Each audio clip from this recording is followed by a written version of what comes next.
ಈಗ 2 marks question. Karna ಜನ್ಮ ರಹಸ್ಯವನ್ನು ಯಾರ್ಯಾರಿಗೆ ಅರಿತಿದ್ದರು? ಭ್ರೂಣಾವಸ್ಥೆಯಲ್ಲಿರುವ ಮಗುವಿಗೆ ವಿಷಯವಾಗಿದ್ದು ಯಾವುದು? ಸೀತೆ ಪ್ರವೇಶಿಸಿದ ಕಾಡು ಹೇಗಿತ್ತು? ಮಹಾದೇವನ ಶಿಶು ಮಕ್ಕಳಿಗೆ ಹೆಸರೇನು? ಚಿತಾಭಸ್ಮವಾದದ್ದು ತಿರುಗ ಏನಾದು? ರೈತರ ಚಳವಳಿಗೆ ಎಲ್ಲೆಲ್ಲಿ ನಡೆದಿವೆ? ಅಪರಾಜಿತ ಬಳ್ಳಿ ಗುಣ ಯಾವುದು? ನೇಪಾಳದ ವೈಮಾನಿಕ ಸಾರಿಗೆ ವ್ಯವಸ್ಥೆ ಹೇಗಿದೆ? ಸಾಮಾಜಿಕ ಸುಧಾರಣಾ ಚಳವಳಿ ಪ್ರಮುಖ ನಾಯಕರು ಯಾರು? ಹೆಸರಿಸಿ. ಸಾಹುಕಾರನನ್ನು ತನ್ನ ಸಹೋದರಿಗೆ ಆಸ್ತಿ ಹೇಗೆ ಹಂಚಿದ? ಸಾಹುಕಾರನನ್ನು ತನ್ನ ಸಹೋದರಿಗೆ ಆಸ್ತಿ ಹೇಗೆ ಹಂಚಿದ? ಕೋಡಂಗಿಯು ತಾನು ಬೆಳಗ್ಗೆಯಿಂದ ಏನೇನು ಕೆಲಸ ಮಾಡಿದ್ದೇನೆಂದು ಹೇಳುತ್ತಾನೆ. ಪಿಶಾಚಿಗಳು ಯಾರಿಂದ ನಾಣ್ಯ ಹಾಗೂ ಸಿಪಾಯಿಗಳನ್ನು ಮಾಡಿಕೊಡುತ್ತವೆ? ಸೈತಾನನಿಗೆ ಮೊದಲ ಪಂಕ್ತಿಯ ಊಟ ನಿರಾಕರಿಸಿದ್ದು ಏಕೆ? ಬೋಳಶಂಕರ ಏನೆಂದು ಡಂಗುರ ಸಾರಿಸುತ್ತಾನೆ? ಮೊದಲನೇ ಪ್ರಶ್ನೆ, ಇದ್ದ ನಾನು ಯಾವ ರಾಜ್ಯಕ್ಕೆ ಆಳಬೇಕು? ಒಂದು ವಾಣಿಜ್ಯವಾಗಿದೆ. ಒಂದು ಹೊತ್ತು ರೋಟಿ ತಿಂದರೆ ನಾನಿನ್ನು ಸಾಯುವುದಿಲ್ಲ.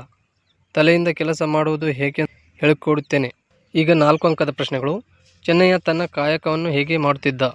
ಕಾಡಿನಲ್ಲಿ ಜಾನಕಿ ಏನೆಂದು ಕಾಣಲು ಬಯಸಿದಳು? ಕನಕದಾಸರು ತಣ್ಣಲಿಸಿದರು ಮನವೇ ಎನ್ನುವ ಕಾರಣ ಏನು? ಸರಸ್ವತಿಯ ಸಚಿವ ಮಂಡಲ ಕುರಿತು ಬರೆಯಿರಿ. ರಾಗಿ ಮುದ್ದೆ ಯಾವ ಬಗೆಯ ಸಾರುಗಳ ಜೊತೆ ಸೇರಿ ಅಂತ ರಸಾನುಭವ